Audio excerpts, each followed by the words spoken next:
Niye gelmişsiniz? Həftədə bir dəfə dana kəsir, ya da qoymadınız, imkan vermədiniz ki, danamızı... İçəridəki ətlərin zəhmət olmasa sənədini təqdim edin. Baxa bilərəm?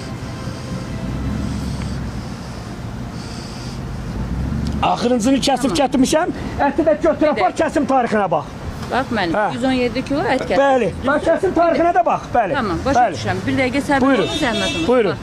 Ətin, belə deyək, sənədin sizin alınma tarixini yedir. Bəli, düzdürmü? məhv oldu.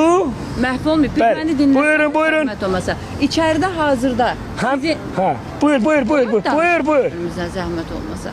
Baxın, içəridəki ətlərin... Bəli, çəkək. Baxaq görək, 117-dən artıq gəlsə, nə lazımdır sərməni yaz.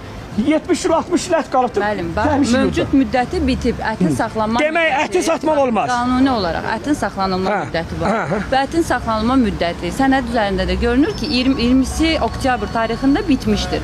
Mən ona görə sizə bilmək istəyirəm ki, yenisini özünüz kəsmişsiniz. Kəsməmişəm, bacım, kəsməmişəm. Satış olunmur, ət getmir. 5 günün əti çöldə bu formada ola bilməz. Baxın, ət çöldə... 800 manat sərməli, onu da deyirəm, çəkin məndən. Bu nə tələb edir? Başı xarab deyil bunların Allah. Yatır durur, gündə bir şey fikirləşirlər. Rüşvət istəyir. Grajdanska Xəzərlə markalı maşınla gəlirlər, güdürlər. Ya pul verməlisən, ya bağlamalısan. Nə qədər pul istəyir? 30 manat, 20 manat, tasa tutturur. Ama özü verdiği sualdan hiç xəbər yoxdur.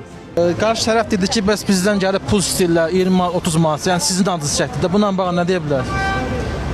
Vallahi heç bir şey. Elə bir şey ola bilməz.